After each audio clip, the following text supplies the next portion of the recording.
here. So just to show you guys, this is another type of feeder. We have sugar water on here, and again, bees eat about 5 pounds of sugar per 1 gallon of water. 5 pounds of sugar per 1 gallon of water. And I can feed these bees, you know, probably, I would say, 4 gallons of sugar water a week. Wow. So they eat a lot of sugar.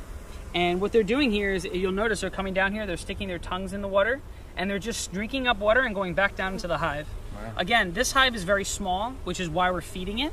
I would not feed this hive if it was bigger. I just feed sugar water when the bees need that time to get to a larger size. Okay. Once these guys are in 2 deeps, they're not going to be fed sugar water. But it's important to know that there's nothing wrong with feeding your bees that extra carbohydrate. It's important to get them to a place of stability. Difference again between pollen and nectar, good sir. Right. So pollen is protein. Pollen's your protein source. Nectar is your carbohydrates, your sugar, your carbs, your energy.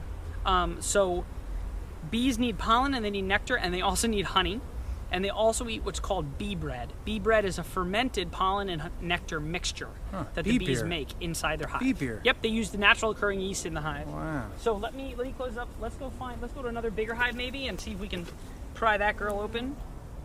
Again, I'm sorry about that, but no, that was a learning opportunity. And look at how beautiful this is and how industrious this is. You see how busy they are, right? They are literally busier than a bee. Busy bees. Busy as a bee, right? Busy as a bee. Look at that. All female workforce, headed. And this is not a monarchy. This is a patriarch versus a. This is a really it's female versus male leadership. We have patriarch and we have matriarch. This is a matriarchy it's society. It's a matriarchal society. But it's also important to know that without the males, these females would not exist. Right. So you do need the males. Right. Although somehow the worker females are able to lay eggs without sperm fertilizing them and create drones. So the female queen, when she goes on her mating flight, she'll be mated with by up to anywhere from 5 times with 5 different drones to maybe something like 20 different drones. 5 to 20 drones. No fidelity in this species. Right. And in the act of mating, the drone, while mating with the queen in flight in the sky, will actually die in the act of mating. Wow. The reproductive parts of the drone rip out of the bee and actually mate with the queen, and then in that instant of really a climax, the drone dies. Good way to go, man. Good way to go. And I will say the drone, the drones, that's their calling. They spend all of their every day trying to mate with a queen. Wow. And very few of them actually ever do. Sounds like the average man. So in a hive of 60,000, you might only have a couple thousand drones, but they're needed. And keep in mind, those drones from that hive do not mate with the queen in their hive. They don't mate with their mom. Oh. They mate with queens from other hives. Gotcha. So every beehive produces drones, even though those drones have nothing to do. And those drones are then leaving every day and trying after to mate eating, and then going and trying to find. And then if they don't succeed, they come back, eat more honey, and go back out again. Gotcha. I'm actually looking over here because sometimes I'll find. It's funny. Drone. I'm looking here. Sometimes I'll find drones hanging out actually in here. Depends on the time of the day. Okay. It's funny. It just goes to show you how much we don't know bees. For some reason, midday, the drones, male drones, there'll be hundreds of them all over the ground here on the wood chips. Really? Don't know why. That's what they do. They hang out here in midday. Get out of the house. Yeah, man. They hang out, and then so I don't see any now, but the bachelors, man. Yeah, about midday, I was out here with a group of interns, and all these drone bees were all over the ground. And drones are interesting. They don't have stingers, so you can pick them up and play with them. They can't sting you. So the male bees don't sting. They don't sting. They just have reproductive parts. Wow. In fact, really crazy beekeepers do this game called drone spitting, where they pop a drone in their mouth and they try to spit it as far as possible. Beekeepers are weirdos, I'm telling you. So let's take a look at this hive. Actually, let's do this one, I think. Let's see. Trust your instincts. It all depends on the hive, but this one should be okay. Looks like a healthy hive. So you'll notice I always do the same thing when I open a hive up. I always take the bricks off slowly. The moment I move the bricks, the hive moves, so they know I'm already going to come in the hive. Okay. So they already know we're here. They can also hear my voice and feel my feet. They smell on the ground, and they definitely smell us and the smoke. What's the range of that smell? If they're flying 3 to 5 miles. I had bees at a horse farm. Yeah. I had bees at a horse farm, and they got super mean and defensive because of the horses. And those bees they'd buzz you, and you could be you could be a good 700, 800 feet away, Wow. and they'd buzz you. And when I say buzz, I mean get up on you and start buzzing your face, you know? Right. So it all depends on the hive. By the way, the reason I move the outer cover and inner cover away from the hive is because of guard bees. All the bees on the lid here are guard bees, and their job, Female guard bees. Female guard bees, and their job is to alert the hive to any problem. So the first thing I do, if I can do it quick enough, is I move them away from the hive so that they're not bothered by me.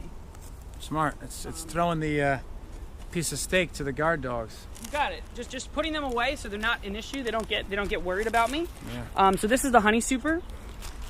I always take a smell of the bees to smell how they're sounding.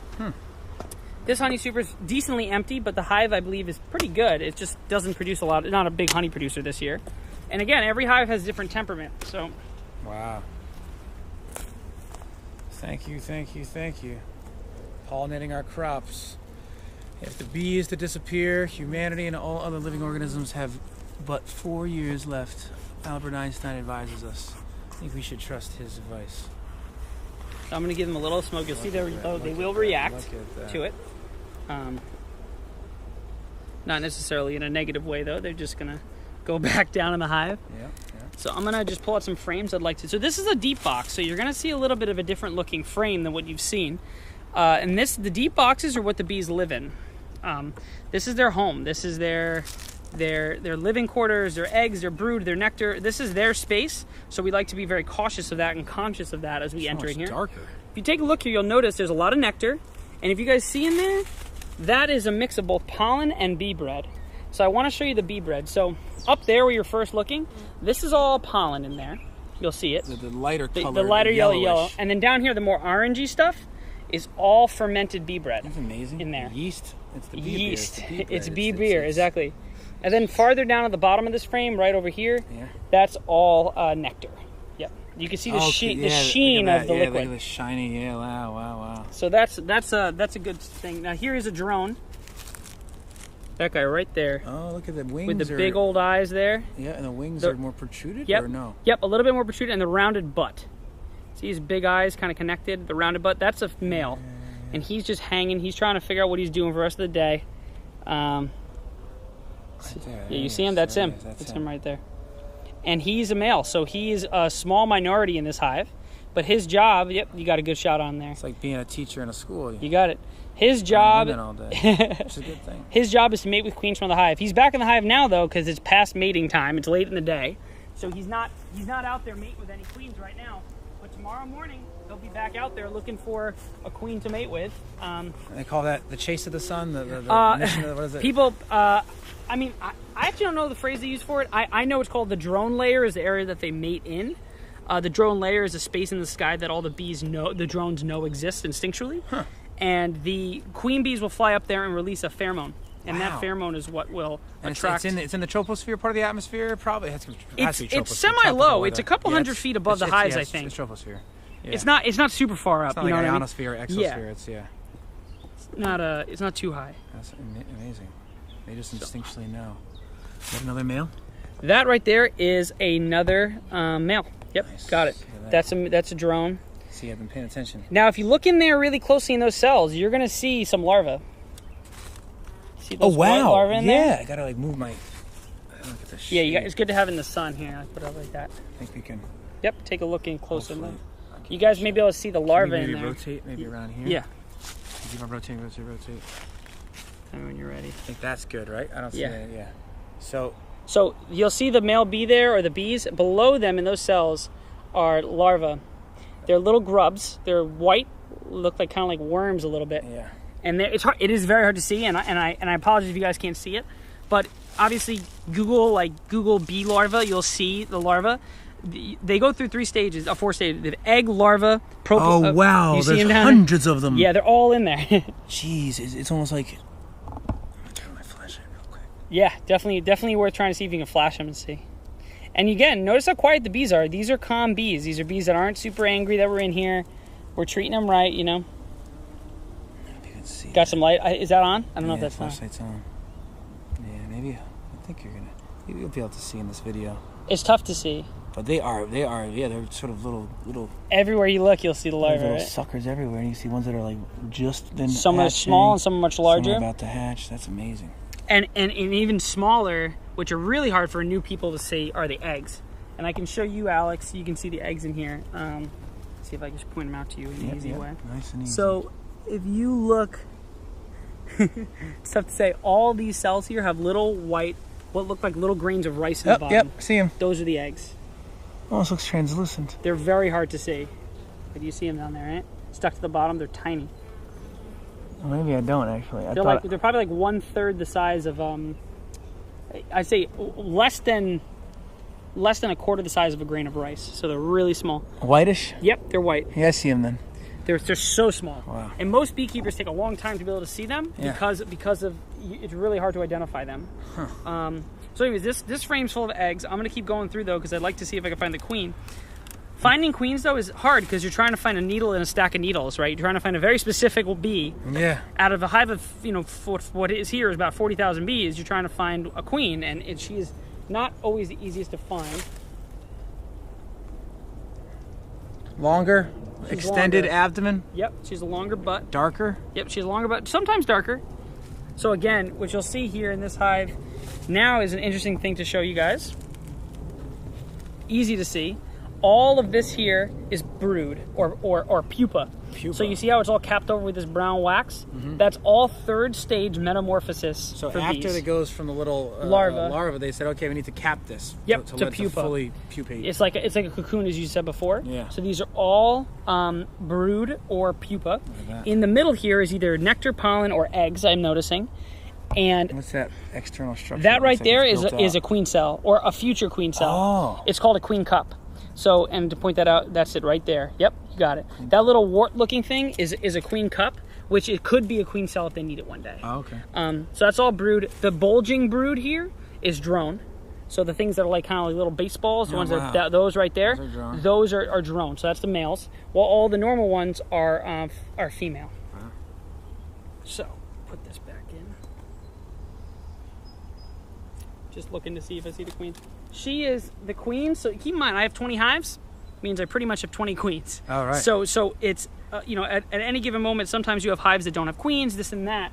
But generally, there's only 20 queens here. So they're you'll see a lot of workers, but to see a queen is a good day. Right.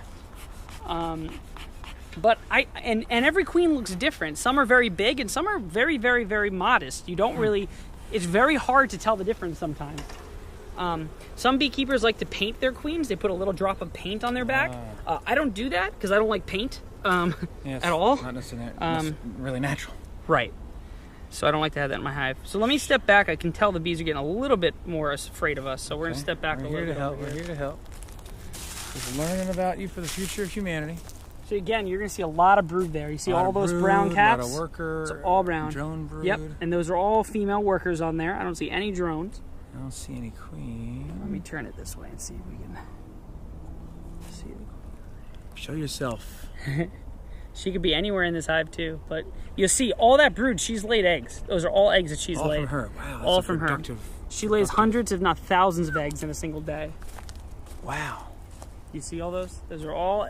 And a good laying pattern is brood that's very tight. And you'll notice the brood's pretty close together. There's some holes, there's some Swiss cheese, but it's pretty tight. Yeah, that's and that's a diligent queen. She's laying a lot of eggs in a small space. Wow. So let's keep going. Let's see if we can find her in the top deep here. Keep in mind, there's always a bottom deep that she could be in too. Right. But yeah, so bees, a single hive like this can produce around 100 pounds of honey on a really good season. Not always are you going to get 100 pounds of honey out of every hive. Some hives will only produce 20 pounds, 40 pounds for the season.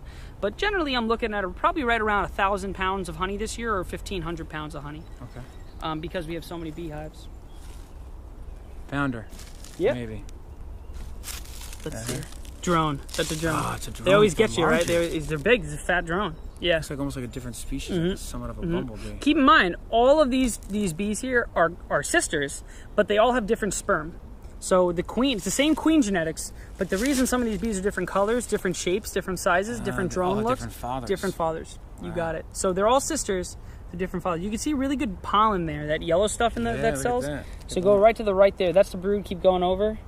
In there, that's the pollen. Keep going to the right a little bit more. Yeah, all in there. That's all pollen up in there. Wow. Yeah. So, Fascinating. yeah, man. So, we'll close the hive up in a second. Let me just I'm going to look through here real quick.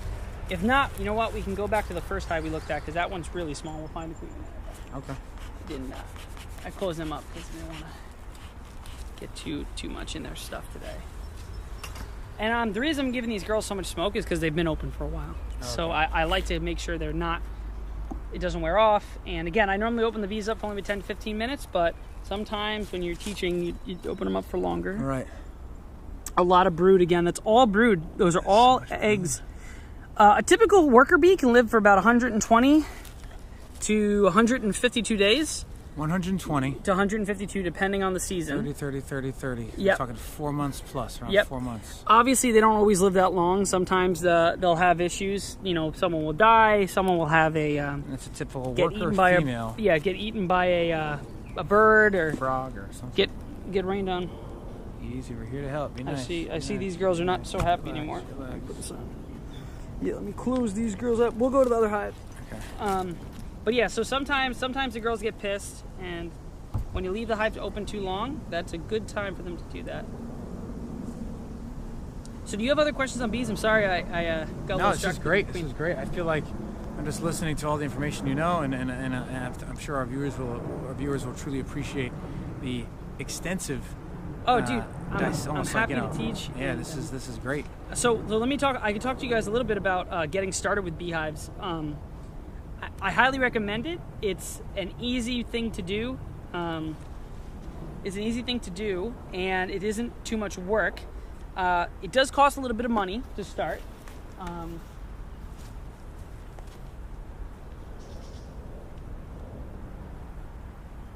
You recommend typically to start with how many layers? 2 hives. 2 hives. Two hives. Both with 1 super, 2 supers, 2 deeps. You start with 1 deep. 1 deep. 10,000 bees each. 10,000 bees and you go from each there. hive. Yeah, you go from there. And you yeah. Huh. This is the super. I'm just gonna put this. So how long do the queens live? If the worker bee, female workers are about 4 months. Queens can live 3 to 5 years. What? 3 to 5 years. Yep. Wow. They rarely do, but they can live 3 to 5 years. It's like a different species within a species. You got it. So the queens are fed the best food. They have the highest nutrition. You know, royal jelly. They're fed royal jelly.